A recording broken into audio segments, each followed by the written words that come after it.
أنفسهم ما خلق الله السماوات والأرض وما بينهما إلا بالحق وأجل مسمى وإن كثيرا من الناس بلقاء ربهم لكافرون.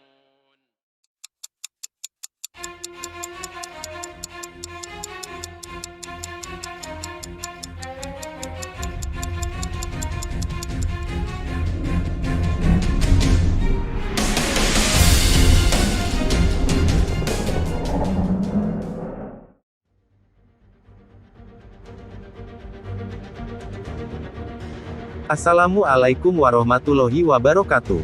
Selamat datang di channel NIT-PS 1938.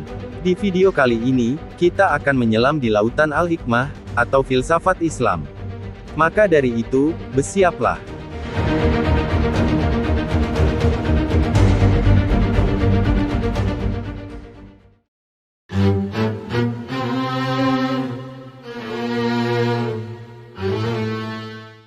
Di awal kelahirannya, filsafat Islam merupakan akulturasi dari keilmuan Islam dan filsafat dari Yunani kuno.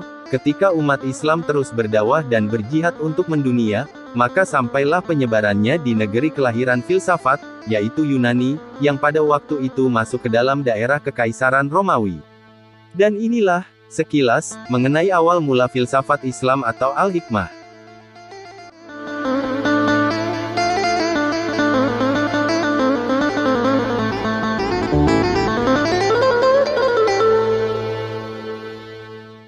Filsafat Islam, mulai diperkenalkan pada masa Islam abad pertengahan. Tetapi sebelum masuk ke abad pertengahan, mari kita simak dulu sekilas sejarah Islam di masa awal. Islam pada masa awal, ditandai dengan diutusnya sang utusan akhir zaman, yakni Nabi Yuna Rasulullah Muhammad Shallallahu Alaihi Wasallam, yang menyampaikan dakwah risalah Islam untuk umat akhir zaman. Dengan ditemani oleh para sahabat, hingga akhirnya Islam berhasil masuk ke setiap wilayah di Jazirah Arab pada masanya itu. Pada masa awal ini disebut juga dengan masa Nabi dan sahabat, yang kurang lebih dimulai dari akhir abad ke-6 Masehi hingga akhir abad ke-7 Masehi. Dan pada masa tersebut, kepemimpinan umat Islam dipegang langsung oleh baginda Nabi, dan lalu dilanjutkan oleh kekhalifahan Khulafaur Rasyidin. Dalam masa ini, nuansa keilmuan umat Islam masih berfokus pada pengkokohan iman, Islam dan ihsan dengan pedoman Al-Quran dan Sunnah, yang langsung dibimbing oleh Nabi. Sehingga belum ada pembaharuan keilmuan seperti ilmu hadis, ilmu tafsir, dan lain sebagainya. Karena memang masa ini masih dalam kondisi pengawasan umat diawasi oleh Nabi secara langsung, sehingga keilmuan yang ada sudah cukup bagi seorang muslim pada masa tersebut.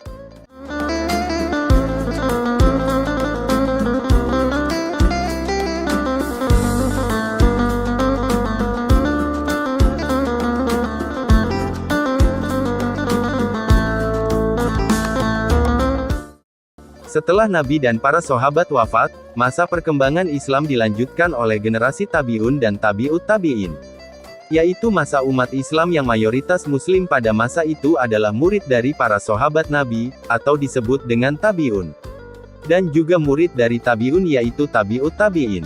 Mereka adalah muslimin yang termasuk pada generasi awal, namun mereka tidak pernah bertemu langsung dengan Nabi, sehingga bimbingan keislaman pada generasi ini dilakukan oleh sahabat dan tabi'un. Yang berlangsung kurang lebih dari akhir abad ke-7 sampai dengan akhir abad ke-8. Pada masa ini, kepemimpinan umat Islam dipegang oleh kekhalifahan dinasti Umayyah, yang didirikan oleh Muawiyah bin Abu Sufyan. Dan wilayah Islam sudah mulai terbentang luas dari timur kota Baghdad sampai barat Andalusia atau Spanyol dan Maghrib atau Maroko. Walaupun di masa ini nuansa keilmuannya hampir sama dengan masa Nabi dan sahabat, namun di masa ini sudah mulai muncul persiapan-persiapan akan adanya pembaharuan keilmuan, karena menyesuaikan kondisi zaman dan wilayah syiar Islam yang sudah meluas ke mancanegara. Akhir dari masa generasi ini ditandai dengan wafatnya para tabi'ut tabi'in dan juga mulai bermunculannya para pakar ilmu syariat, thariqat, hakikat dan makrifat, yang akan menjadi rujukan keilmuan Islam dalam menuju peradaban Islam di masa selanjutnya.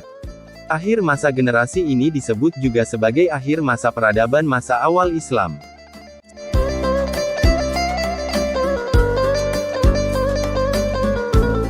Selanjutnya, Islam mulai memasuki abad pertengahan.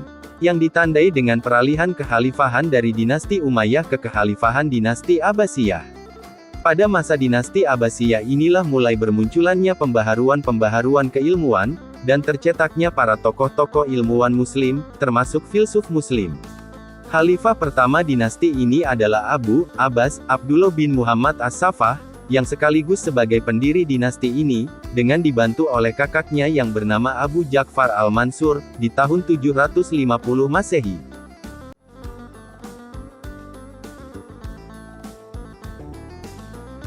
Masa kekhalifahan dinasti Abbasiyah ini, umat Islam mengalami masa keemasan atau disebut juga dengan Golden Age. Yang pada masa tersebut, pusat perkembangan intelektual dan ilmu pengetahuan dunia dipegang oleh umat Islam.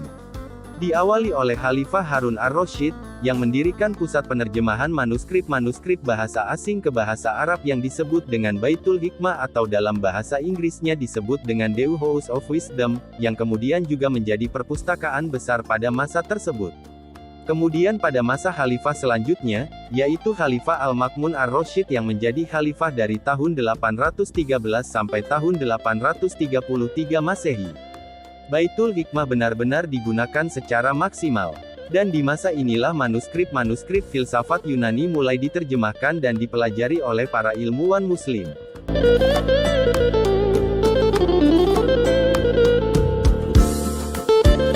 Diawali oleh Al-Kindi, yang mendapat amanah langsung dari sang khalifah, untuk menerjemahkan teks-teks filsafat Yunani ke bahasa Arab.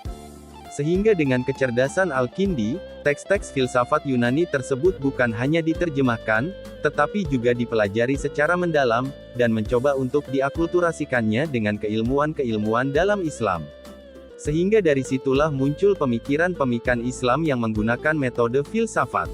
Pada awalnya, Al-Kindi mendapat tantangan serius dalam penerjemahan teks-teks filsafat tersebut. Namun dengan kegigihan dan kecerdasannya, ia akhirnya mampu menerjemahkan dan menguasai ilmu filsafat.